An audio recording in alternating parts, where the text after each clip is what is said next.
Hello everyone. So today I'll take General Science Biology MCQ set 3. So let's begin. So the first question which I am going to take is, which of the following are energy foods?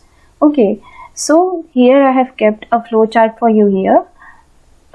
This flow chart is important not only because it will help you solve your question, but along with this it will help you to answer 3-4 questions at a time which might come in your exam.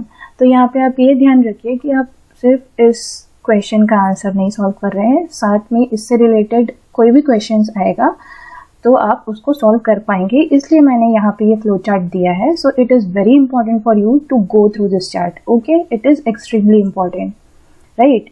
So which of the following are energy foods. ठीक है, यहाँ energy foods होता है. तो food groups 3 types के होते हैं. One is body building, another is protective foods, and another is energy giving foods. Okay, proteins are your body building foods. Here you can see, right, and you can see the examples also, right. Protective foods are your foods which help you in protection from the various kinds of diseases and organisms, right. So minerals and vitamins are your protective foods. Examples are fruits and vegetables. And energy giving foods, which is also asked in your question, are carbohydrates and fats. So our answer is option number 1. Examples for carbohydrates and fats are cereals, as well as your fats and sugar. Cereals, you know, your rice, wheat and various other grains. Okay, so likewise, if it would have been asked about protective foods, अगर protective foods पूछा होता question में तो option C right होता है, right. तो एक साथ आपके कम से कम 4-5 क्वेश्चन यहाँ सॉल्व होते हैं, तो ये चार्ट इसलिए बहुत इंपॉर्टेंट है, right. Let's move on to the next question. So the next question here is, in which mode of nutrition an organism derives its food from the body of another living organism without killing it. तो ये सारे questions मैंने NCERT से इसीलिए लिए हैं because NCERT are the fundamentals of for your preparation. Basics होता है, और अगर बेसिक्स क्लियर है तो आपको उस सब्जेक्ट में कभी कोई प्रॉब्लम नहीं होगी. और इसमें के क्वेश्चंस अगर आपको बन रहे हैं, if you are able to write it, answer all the questions very correctly, then your basics are very clear and congrats. और अगर नहीं पता है तो इस वीडियो के बाद ऑब्वियसली क्लियर हो जाएगा, राइट. तो कीप इन माइंड, ये वीडियो को देखते हुए ये ध्यान रखना कि इस क्वेश्चंस के साथ आपका ये सारा चीज़ प्रिपेयर हो जाए ताकि आपको अलग से ये चीज़ें पढ़नी ना पड़े. That is my basic idea behind this videos. And मैंने MCQ के तरीके को क्यों चुना, because this is the way questions are asked in your examinations. तो MCQ के तरीके से सॉल्व करने से आपको पता चलता है, you have less tendency to make mistakes, right. So you have to prepare this way. This is the best way for your preparation for any examination in which multiple choice questions are asked. Okay, so let's come back to the question. So we have to tell which mode of nutrition is the type of nutrition in which organism derives its food from the body of another living organism without killing it. ठीक है, तो आपको पता होना चाहिए कि 2 modes of nutrition होता है, एक ऑटोट्रॉफिक, एक हेट्रोट्रॉफिक. ऑटोट्रॉफिक भाई जो प्लांट्स का होता है, they prepare their own food, right, by the photosynthesis process. And heterotrophic nutrition में क्या होता है, there are types like holozoic nutrition जो हम लोग भी यूज़ करते हैं, human also, amoeba, animals, in which animals take in solid food and break down it inside the body. हम लोग का एक प्रॉपर डाइजेस्टिव सिस्टम होता है, हम लोग खाना खाते हैं और फिर वो डाइजेशन होता है डाइजेस्टिव सिस्टम में, तो वो वाले प्रोसेस को होलोजोइक मोड ऑफ न्यूट्रिशन बोलते हैं, ठीक है. और एक होता है सेप्रोफाइटिक, ठीक है, सेप्रोट्रॉफिक वाला आपका जो रहता है, organisms feed on dead decaying matter, जो fungi, bacteria, these things are the examples of saprotrophic nutrition. Okay, तो तीसरा होता है parasitic, which is also the answer for your question here. Parasites live inside or outside other organism host and derive nutrition from it. तो parasites जो है ना, organism से ही nutrition पूरा डिराइव करते हैं. जिस ऑर्गेनिज्म के अंदर या बाहर वो रहते हैं और जिस ऑर्गेनिज्म के ऊपर वो रहते हैं उस ऑर्गेनिज्म को होस्ट बोलते हैं, right. Example cuscuta, this is a plant parasite, आपने सुना होगा अमर बेल, या. And ticks, these are blood sucking bugs. Leeches are also examples of your parasites. Moreover, जो lice होता है वो भी example होता है जो blood suck करते हैं body से, right. So ये सारी चीज़ें parasites होती हैं. So here your answer is parasitic nutrition. Okay, these derive their nutrition from the body of another living organism, उस ऑर्गेनिज्म में लोग रहते भी हैं और उससे न्यूट्रिशन डिराइव करते रहते हैं. Okay, they don't kill it, right. So next question, this is very similar to the previous question itself. इसमें भी मोड ऑफ न्यूट्रिशन पूछा है, लेकिन पूछा है कि फंगाई में कौन सा मोड ऑफ न्यूट्रिशन होता है. तो प्रीवियस क्वेश्चन में भी हमने देखा फंगाई किसका एग्जांपल था, सेप्रोट्रॉफिक न्यूट्रिशन का. सेप्रोट्रॉफिक वही है डेड एंड डिकेइंग वाला. ठीक है, यहाँ पे इस प्रोजेक्ट में आप देख सकते हो जो मैंने कहा था 2 टाइप्स ऑफ न्यूट्रिशन है, ऑटोट्रॉफिक और हेटेरोट्रॉफिक. एग्जाम्पल्स देख लेना, ये इंपॉर्टेंट है, ये भी पूछता है एग्जाम में. और नेक्स्ट ये मैंने बताया है, again see the examples. Okay, holozoic मैंने बोला था, man is also having holozoic mode of nutrition, right. Holozoic जिसमें हम लोग खा के अंदर पूरा डाइजेस्टिव सिस्टम से प्रोसेस करते हैं फूड को. Let's move on to the next question. I hope it is clear. If you have any doubts, you can ask it in the comment section. Okay. Next is about this plant. Okay, roots of the plants absorb water from the soil through the process of. Okay. तो यहाँ पे आप plant देख सकते हैं, यहाँ roots देख सकते हैं. तो रूट्स से ही प्लांट अपने सारे न्यूट्रिएंट्स और जो मिनरल्स चाहिए रहते हैं वो एक्सट्रैक्ट करता है, राइट. इवन वाटर भी रूट से एक्सट्रैक्ट करेगा जो सॉइल में है, उससे खींचता है. तो this is done through the process of osmosis. ठीक है. फिर ट्रांसपिरेशन भी एक प्रोसेस है जो आपने सुना होगा, जिसमें पूरा ये प्लांट से लीफ से वाटर जो है इवापोरेट होता है. ठीक है. तो this is your process of transpiration. Okay. और ऑस्मोसिस से this roots of plants absorb water from the soil. Okay, so do remember this. Transpiration के ऊपर भी बहुत क्वेश्चंस आते हैं, इसलिए मैंने ये मेंशन किया. इफ ऑस्मोसिस इज नॉट आज ट्रांसपिरेशन, और इसमें कंफ्यूज मत होना है, इसीलिए मैं आपको सारे ऑप्शंस एक्सप्लेन कर देती हूँ ताकि आपको प्रॉब्लम मत हो एग्जाम में. क्योंकि क्या होता है ना, फर्स्ट इंस्टेंस में हम लोग जो सुने रहते हैं उस पर टिक कर देते हैं और फिर बाद में आके चेक करते हैं तो आंसर गलत हो जाता है. तो don't do that mistake. Go through all the options properly और क्वेश्चन को रीड इट ट्वाइस एटलीस्ट. 2 बार तो पढ़ना ही चाहिए क्वेश्चन को.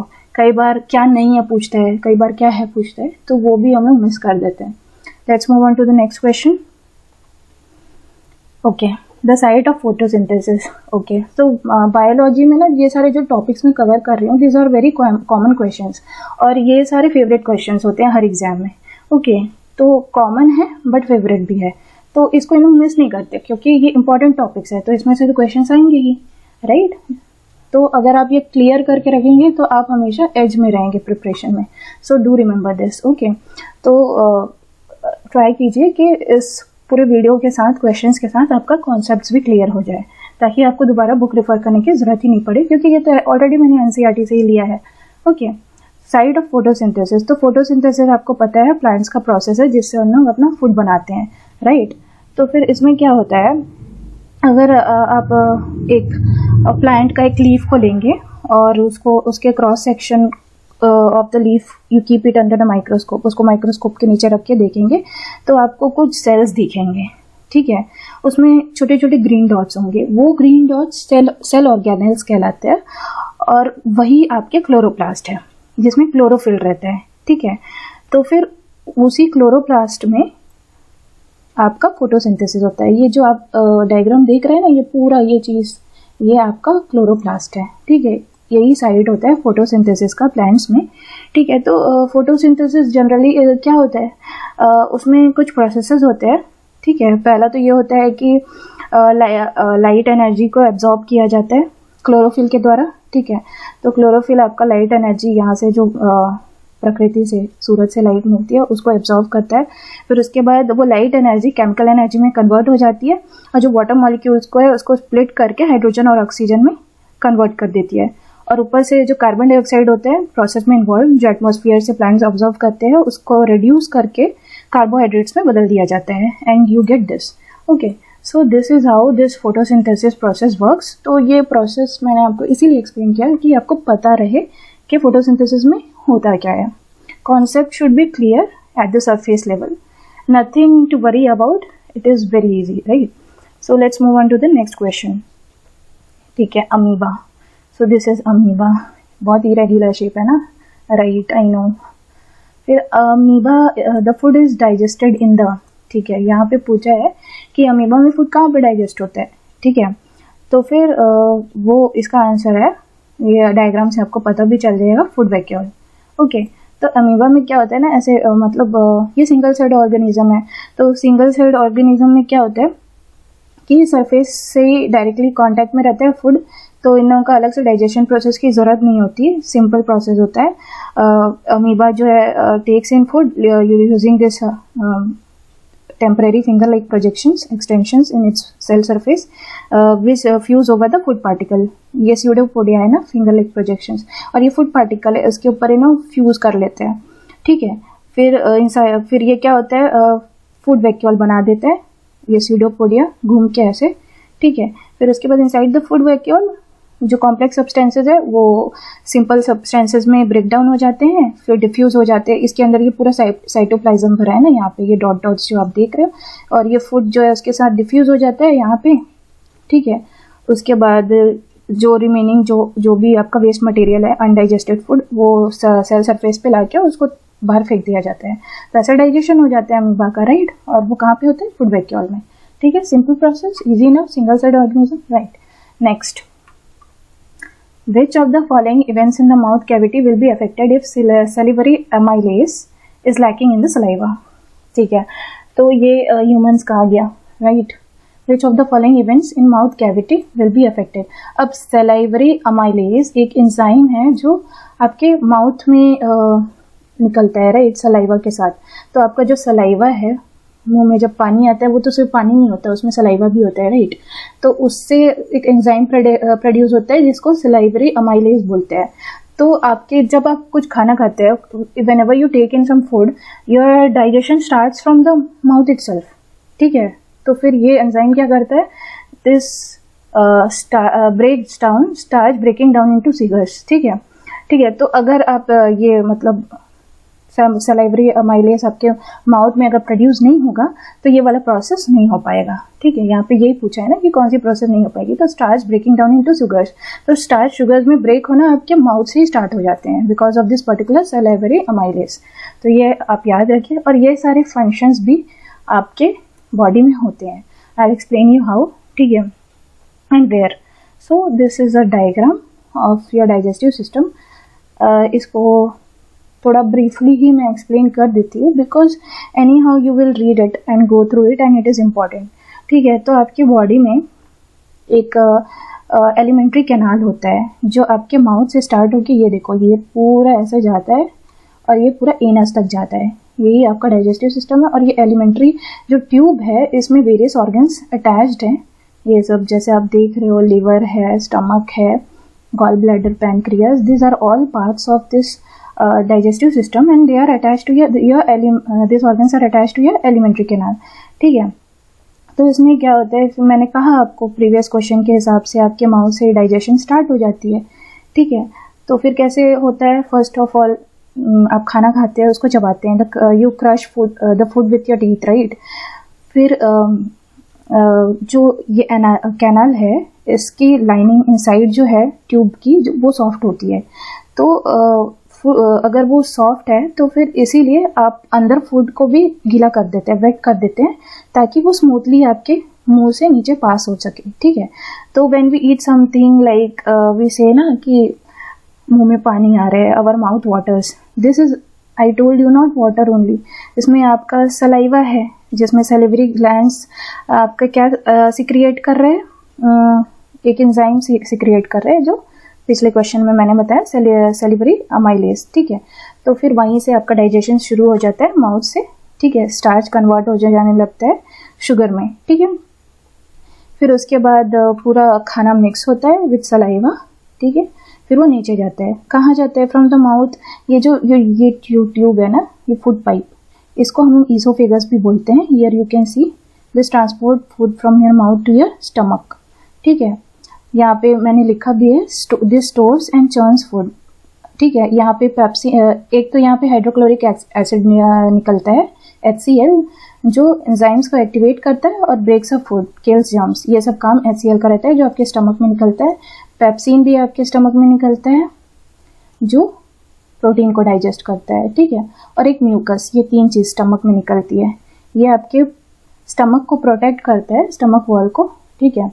क्यों प्रोटेक्ट करता है, क्योंकि एसिडिक मीडियम हो गया ना, HCl निकल रहा है, तो इसीलिए म्यूकस को प्रोटेक्ट करना है आपके स्टमक वॉल को, ठीक है, इनर लाइनिंग को।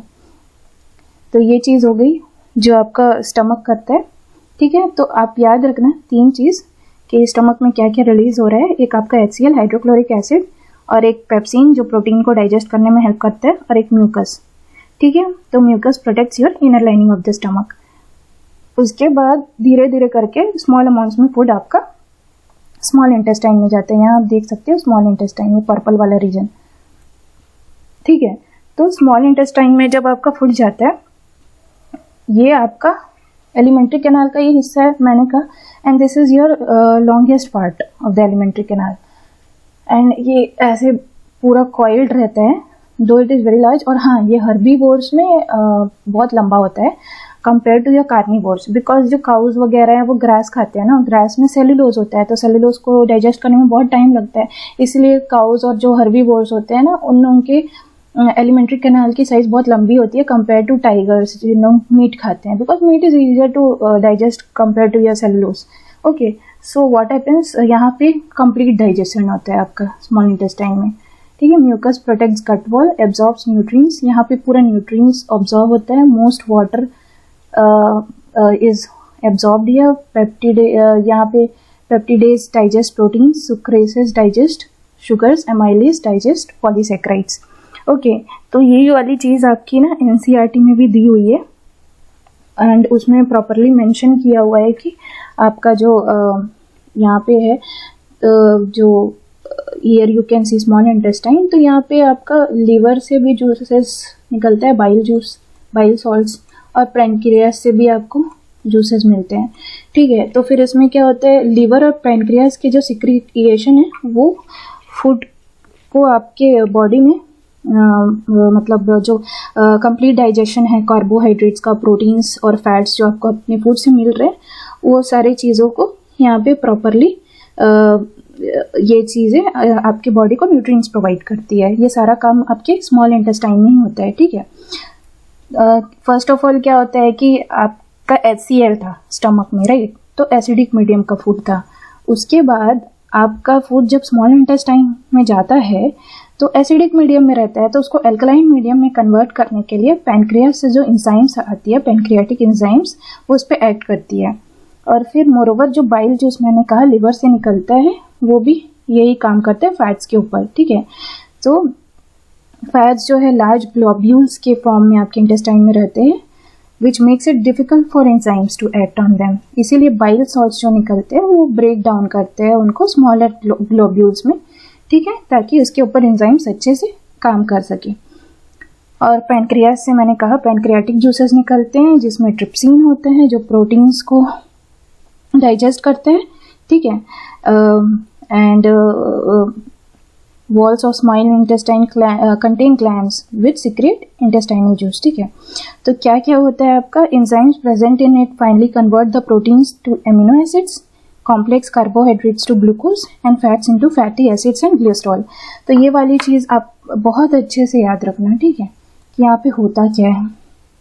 Proteins into amino acids, complex carbohydrates into glucose and fats into fatty acids and glycerol। ये वाला चीज़ मैंने दोबारा इसलिए बोला क्योंकि ये इंपॉर्टेंट है एग्जाम के लिए ऑब्वियसली, ठीक है। फिर डाइजेस्टेड फूड आपका स्मॉल इंटेस्टाइन एब्जॉर्ब कर लेता है उससे न्यूट्रिएंट्स। फिर जो इनर लाइनिंग रहती है स्मॉल इंटेस्टाइन की, उसमें ना न्यूमरस फिंगर लाइक प्रोजेक्शंस होते हैं जिसको विलाई बोलते हैं, ठीक है, which increase the surface area for absorption. फिर इसमें बहुत सारे ब्लड वेजल्स रहते हैं which take the absorb food to each and every cell in the body where it is utilize for obtaining energy, building up new tissues and repair of old tissues. इसके बाद finally क्या होता है, जो unabsorbed food होता है वो large intestine में भेज दिया जाता है जहाँ पे विलाई और वाटर एब्जॉर्ब कर लेते हैं अगर उसमें से कर रहे हैं, और बाकी सारा फूड जो है आपके बॉडी से एनस के थ्रू बाहर फेंक दिया जाता है, right. So you just remember this, these are important organs of your digestive system.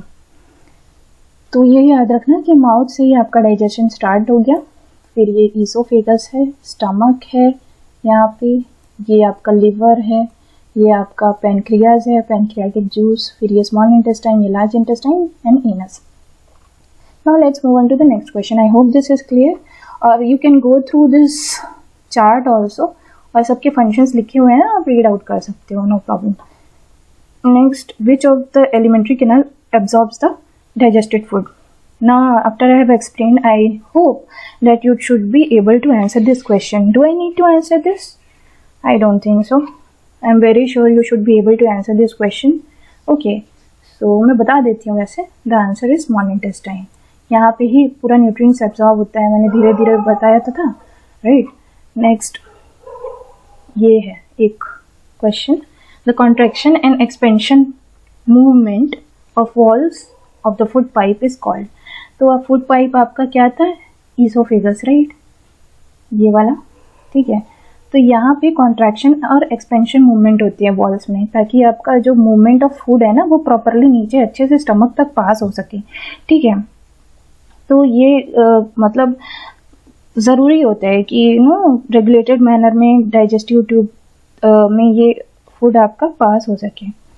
तो इसीलिए the lining of canal has muscles that contract rhythmically in order to push the food forward like this, you can see. ठीक है, ये relax हो रहा है, contract हो रहा है. तो इस चीज़ को क्या बोलते हैं? Contraction expansion movement of the walls of the food pipe is called as peristaltic movement. ये टर्म आप याद रखना, पेरिस्टाल्टिक मूवमेंट. ट्रांसलोकेशन, ट्रांसपिरेशन, ये तो प्लांट्स वाला टर्म है. ओके, ठीक है. And this is done. Next question is, when a few drops of iodine solution are added to rice water, the solution turns blue-black in color. This indicates that rice water contains what? This indicates that जब ये test ही होता है starch के लिए, okay. Iodine वाला जो test होता है, अगर आपने एनसीईआरटी बुक अच्छे से पढ़ी होगी तो ये इसी चीज़ का टेस्ट होता है कि किसी भी फूड आइटम में स्टार्च है कि नहीं. उसके लिए आयोडीन ड्रॉप्स डाल के ये चेक करते हैं कि अगर सोल्यूशन ब्लू ब्लैक हो गया मतलब उसमें स्टार्च है. Okay, so I hope these questions are very clear. Okay, और अगर कोई doubts है तो obviously you can ask it in the comment section. So that's it for today, guys. Enjoy your day. Thank you.